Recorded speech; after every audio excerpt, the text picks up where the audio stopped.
بسم اللہ الرحمن الرحیم۔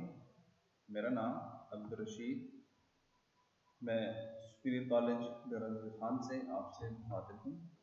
ہمارا آج کا موضوع ہے سورہ فرقان کے منتخب مضامین، آیت نمبر 63 سے 77۔ ہمارا آج کا یہ لیکچر نمبر 7 ہے۔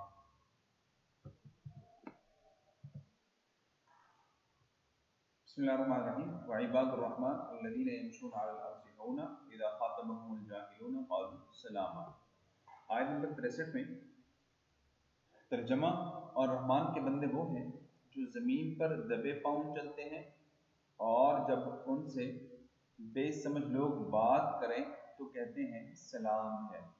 والذین یبیتون لربہم سجدا وقیاما، اور وہ لوگ وہ ہیں جو اپنے رب کے سامنے سجدہ میں اور کھڑے ہو کر رات گزارتے ہیں۔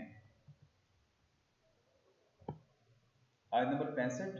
والذین یقولون ربنا اصرف عنا عذاب جہنم ان عذابها کان غراما،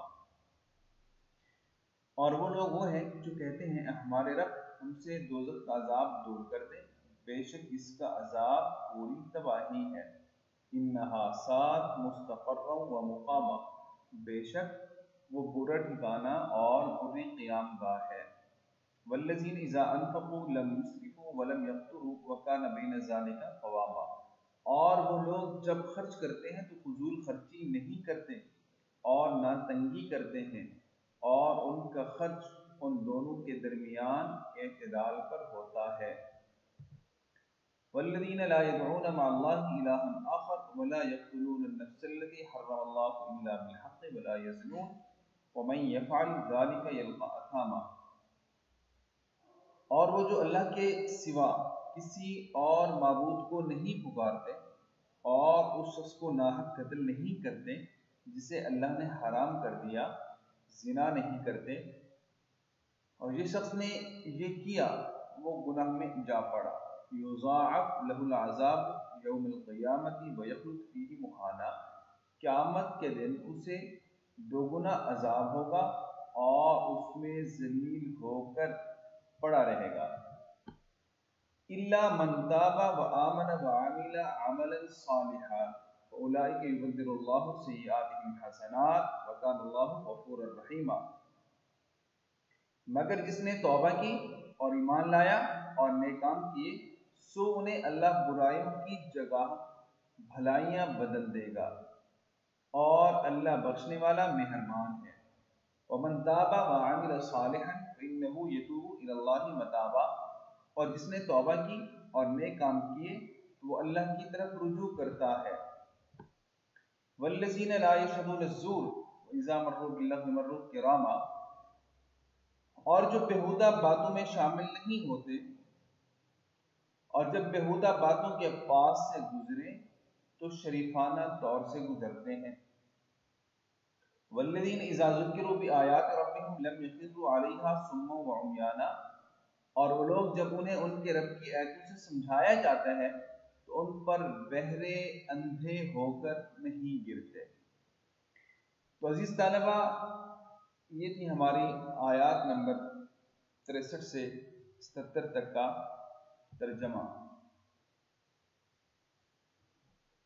اس میں اللہ تعالیٰ نے اہل ایمان کے اوصاف بیان فرمائے ہیں کہ اہل ایمان کون ہیں اور کس طرح سے وہ اپنی زندگی کو گزارتے ہیں۔ تو یہاں سب سے پہلے ہم یہ سمجھیں کہ سورہ فرقان کا تھوڑا سا تعارف آپ یہ دیکھیں۔ سورہ فرقان جو ہے، فرقان کا معنی ہے حق و باطل کے درمیان فرق کرنے والا، اور یہ مکی صورت ہے۔ یہ تقریباً نبوت کے 5ویں سال نازل ہوئی۔ تو یہ جو آیات ہیں 63 سے 77، اس میں اہل ایمان کی شخصیت کی مکمل جھلک بتائی گئی ہے کہ مسلمان کون ہوتے ہیں۔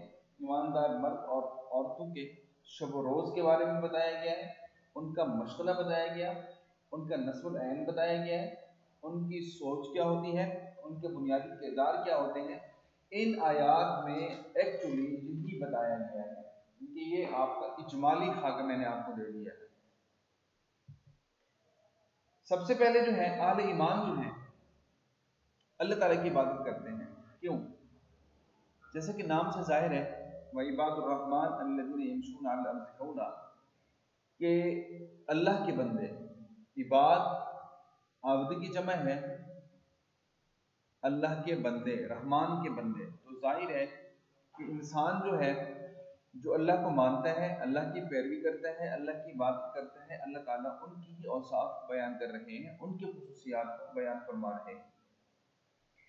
تو اہل ایمان کی اور جن کا اللہ کے ساتھ تعلق مضبوط ہوتا ہے، جو عباد الرحمن ہیں، ان کی پہلی صفت یہ ہے کہ وہ اپنے آپ کو اللہ تعالیٰ کا بندہ اور غلام سمجھتے ہیں۔ بندہ اور غلام سمجھنے کا مطلب کیا ہے کہ اس کے ساتھ بندگی والا رشتہ رکھتے ہیں، کہ ہمارا اللہ جو ہے وہ ہمارا آقا ہے، ہمارا مولا ہے، اور ہم اس کے نوکر اور اس کے غلام ہیں۔ جیسے آقا اور غلام کا تعلق ہوتا ہے، مطلب یہ ہے کہ اپنی نفسانی خواہشات کو، اپنی سوچ کو، اپنی فکر کو یہ لوگ بھول جاتے ہیں، اللہ تعالیٰ کے دیے ہوئے احکامات کے مطابق اسی کی پیروی کرتے ہیں، اسی کے رسول صلی اللہ علیہ وسلم کی پیروی کرتے ہیں، اسی کی اتباع کرتے ہیں۔ گویا کہ زندگی کے تمام معاملات جو ہیں وہ اللہ تعالیٰ اور رسول اللہ صلی اللہ علیہ وسلم کے فرامین ارشادات کی موجودگی میں گزارتے ہیں۔